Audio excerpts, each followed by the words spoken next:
beasiswa begitu. Artinya mereka tidak hanya harus pintar di akademik, tapi juga harus berani menyampaikan informasi yang menurut mereka penting, yang menurut mereka itu bisa di-sharekan kepada khayalak luas ramai. Ya, iya, baik.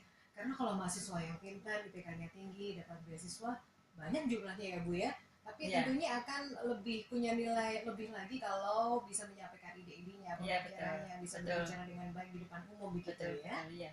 Nah, berarti Ria dan Herlina ini juga tantangan tersendiri ya untuk ini materinya sudah disiapkan, tinggal menyampaikannya nanti seperti apa. Baik, berarti siang hari ini kita coba kaitkan antara penerimaan pajak dengan investasi ya.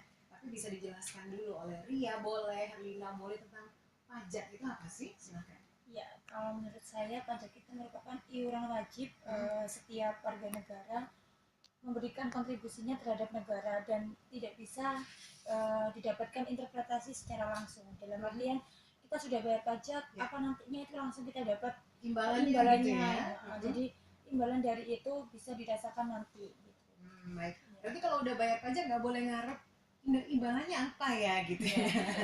Karena itu apa namanya kewajiban ya sudah kita bayarkan saja ya. Sedangkan manfaatnya tidak selalu kembali ke personal ya Bu Lucia ya. Ini kan untuk masyarakat banyak ya. Jadi artinya itu dampaknya tidak hanya individual. Jadi misalnya pajak digunakan untuk jalan, nanti jangan sampai misalnya saya sudah bayar pajak tapi jalan depan rumah saya kok enggak beres-beres, masih lubang-lubang. Nah, tidak seperti itu. Jadi karena konsep seperti itu yang memang harus dihilangkan dari mindset bahwa memang itu adalah untuk kepentingan bersama, sehingga misalnya kalau untuk perbaikan jalan itu adalah dipilih prioritas jalan mana gitu yang akan diperbaiki terlebih dahulu gitu.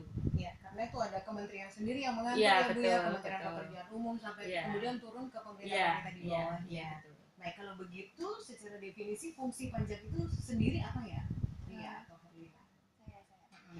Kalau fungsi pajak sendiri itu adalah untuk mengetahui dan mengukur kepatuhan tingkat pajak. Terus untuk pemeriksaan pajak sendiri itu dihitung dalam mempengaruhi penerimaan pajak penghasilan badan pada kantor pelayanan di tiap wilayah. Fungsi pokok perpajakan sendiri itu untuk menekan berbagai permintaan akan kapasitas produktif dari sistem kegiatan sosial. Oke, baik. Nah, kalau dalam pandangan Ria atau Herlina, sudahkah kesadaran tentang fungsi pajak ini dipahami oleh masyarakat? Bagaimana menurut Herlina atau Ria? Sekarang ini banyak orang yang belum tahu apa alokasinya itu nanti dibuat apa pajak itu sebenarnya. Banyak orang yang memang sudah membayar, tapi banyak orang juga yang tidak mengetahui alokasinya pajak itu akan dibawa kemana. Nah, untuk menelusuri permasalahan tersebut itu diketahui bahwa masih rendahnya kesadaran masyarakat dalam wajib pajak untuk membayar pajak itu sendiri. Itu didasarkan bahwa pengetahuan masyarakat akan pajak masih sempit, sehingga mereka masih enggan untuk membayar pajak. Pernah juga nih timbul opini di masyarakat bahwa pajak itu sesuatu yang negatif, yang hanya akan menambah beban hidupnya. Itu karena mereka belum paham alokasi pajak sendiri itu akan dibayar buat apa.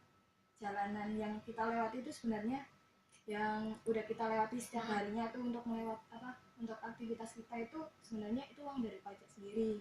Terus rumah sakit, puskesmas itu kalau misalnya kita mau berobat ke situ kan juga semuanya dari pajak. Terus kayak misalnya pendidikan kita ini saya juga Mbak Lia ini kan juga dari penerima beasiswa. Kita kan menerima beasiswa itu kan juga sebenarnya dari uang pajak. Dari penerimaan pajak. Iya. Baik. Kalau gitu bisa disimpulkan memang kesadaran masyarakat tentang fungsi pajak, kemudian masih rendah. Kalau dari kalangan mahasiswa, Ria bisa menambahkan. Kalau masyarakat secara umum kan masih banyak yang belum mengerti, tapi paling tidak golongan intelektual, mahasiswa, gimana sih pemahamannya tentang pajak, Ria?